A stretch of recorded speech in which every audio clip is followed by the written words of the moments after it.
Assalamualaikum warahmatullahi wabarakatuh.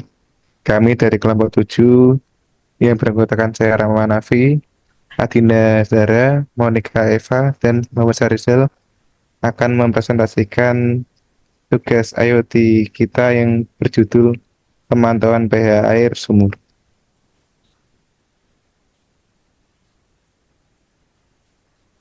Lanjut. Oke, tes.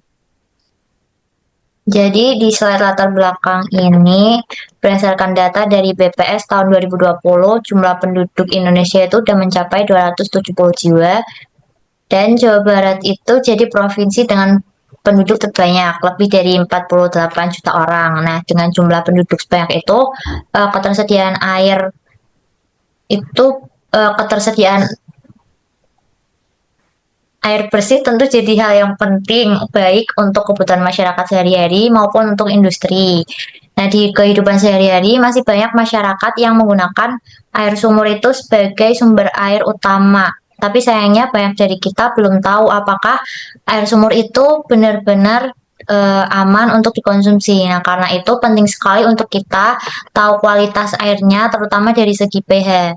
Kalau pH air itu terlalu asam atau terlalu basah itu bisa membahayakan kesehatan. Jadi dari latar belakang ini kami membuat sebuah sistem yang bisa membantu pH air sumur secara otomatis dan real time supaya masyarakat bisa tahu kualitas air yang mereka pakai itu setiap hari itu aman atau tidak gitu. Next.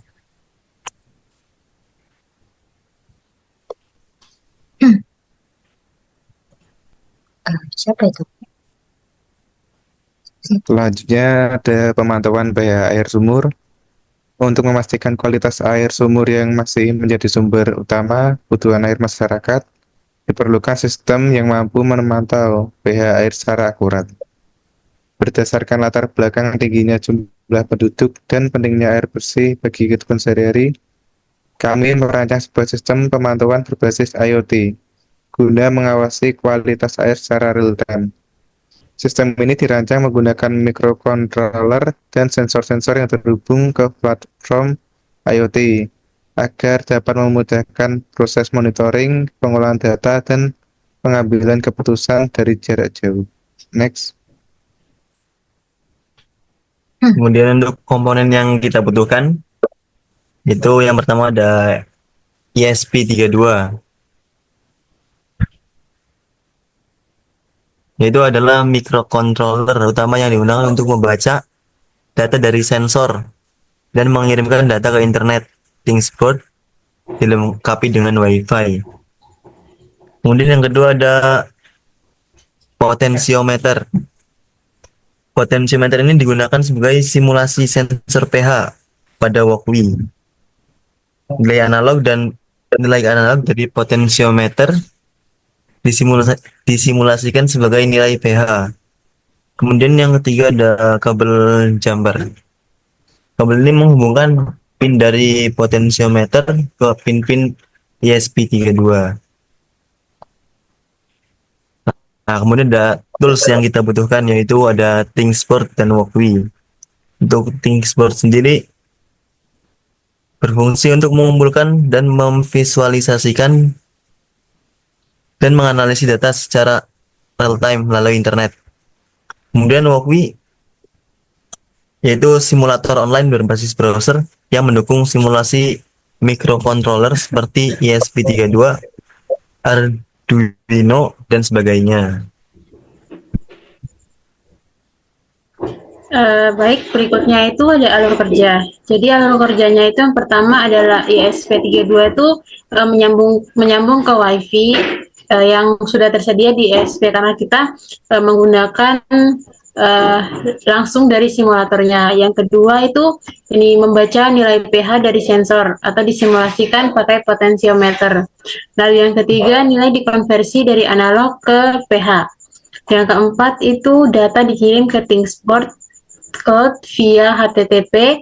Lalu berikutnya itu di ThinkSport lalu dari ThinkSport itu akan menerima data yang dikirim dari ISP atau dari WiFi dan ditampilkan bentuk dashboard berupa grafik atau yang lain-lainnya.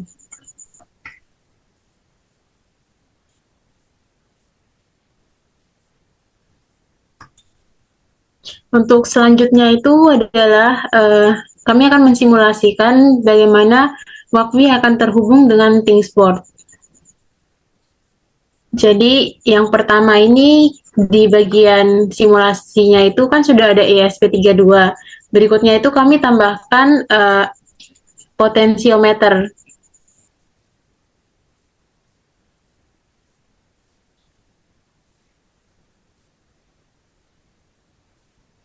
Kemudian potensiometer ini akan disambungkan ke ISP32.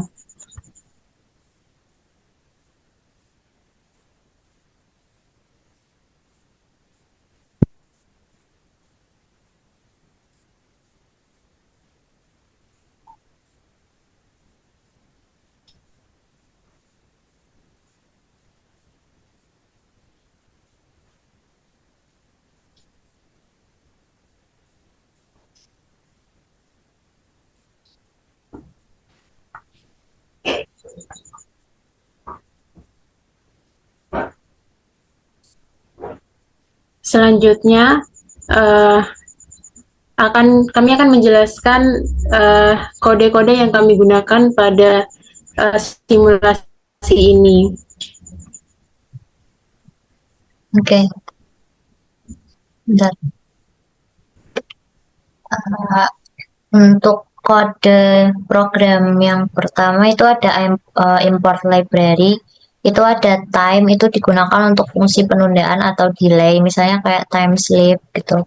Terus machine itu digunakan buat akses fitur perangkat keras kayak ADC, GPIO, dan sebagainya. Lalu ada import tambahan network untuk menghubungkan perangkat ke WiFi. Terus unrequest itu seperti request di Python untuk ngirim HTTP request, misalnya post data ke ThinkSport. Lalu ada data WiFi dan token, itu SSID itu nama WiFi-nya.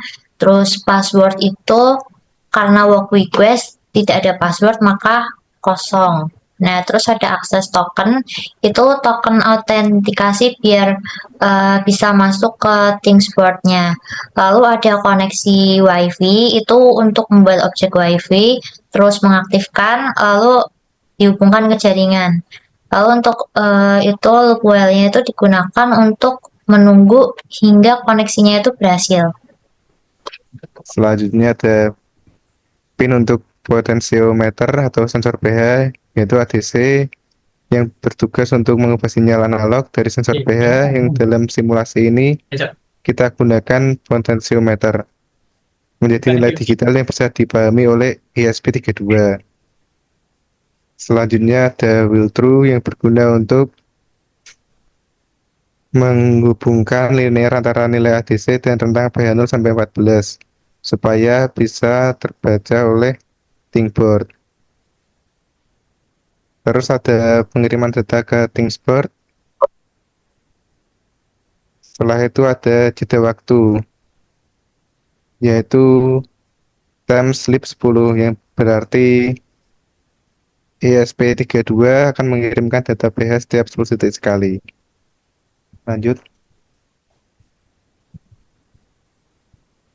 Baik, selanjutnya saya akan menjelaskan bagaimana alur dari Walkme dan alur Walkme dapat terhubung dengan ThinkSport.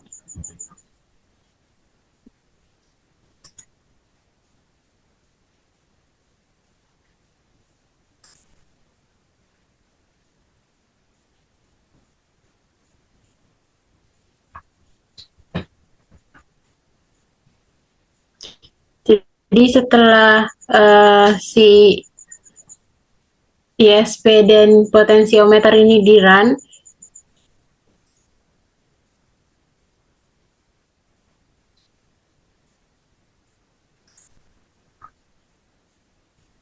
baik, jadi saya akan jelaskan alur kerjanya, bagaimana Walkme dapat terhubung dengan ThinkSport. Jadi pada ISP32 di Walkme itu adalah perangkat keras atau perangkat virtualnya, di mana ISP ini bisa dikodekan untuk membaca data sensor melalui pada kode yang ini yang pin untuk potensiometer. Lalu berikutnya itu ESP akan menyambungkan ke internet, akan disambungkan dengan internet. Lalu berikutnya saat kita run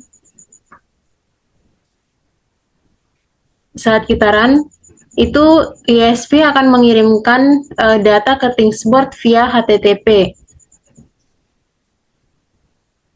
Sebenarnya bisa menggunakan via MQTT, tapi karena kami di sini menggunakan HTTPS.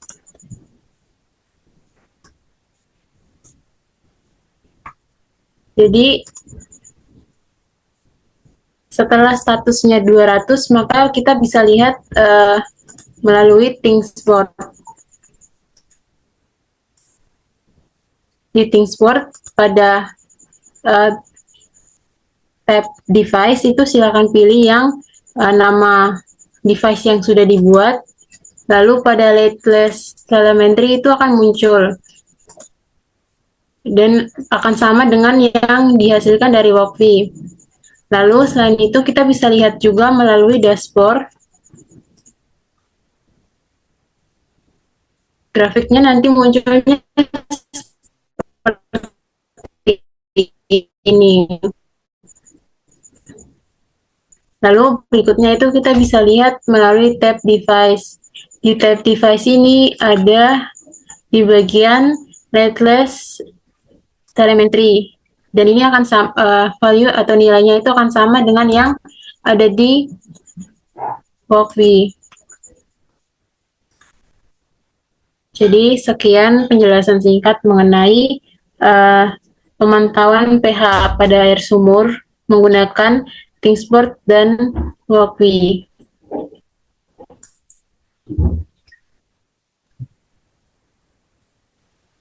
Cukup sekian penjelasan dari kelompok kami mengenai sistem IoT untuk pengecekan pH di air sumur. Jika ada kesalahan, mohon dimaafkan. Wassalamualaikum warahmatullahi wabarakatuh. Waalaikumsalam warahmatullahi wabarakatuh. Terima kasih semuanya.